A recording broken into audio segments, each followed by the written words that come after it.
৬.৫ কোটি টাকার অবৈধ সম্পদ ও প্রায় ৪৫০ কোটি টাকার বেশি সন্দেহভাজন লেনদেনের অভিযোগে নারায়ণগঞ্জ ৪ আসনের সাবেক সংসদ সদস্য শামীম ওসমান ও তার স্ত্রী লিপি ওসমান, পুত্র অয়ন ওসমান ও মেয়ে লাবিবা জোহার বিরুদ্ধে পৃথক দুটি মামলা করেছে দুর্নীতি দমন কমিশন।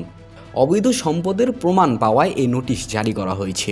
আজ মামলা দুটি দায়ের করা হয়েছে বলে দুদকের মহাপরিচালক মোহাম্মদ আক্তার হোসেন বিষয়টি নিশ্চিত করেছেন। দুদকের সহকারী পরিচালক পিয়াম পাল ও মনিরুল ইসলাম বাদী হয়ে মামলা দুটি দায়ের করেছেন।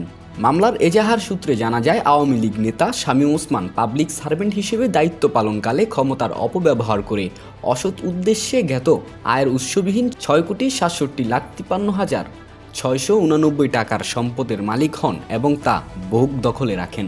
এছাড়া তার নামে ৯টি বিভিন্ন ব্যাংক হিসাবে মোট ৪৩৯,৮২,৩৮,৫৮০ টাকার লেনদেন পাওয়া গেছে, যা সন্দেহজনক হিসেবে চিহ্নিত করেছে দুদক।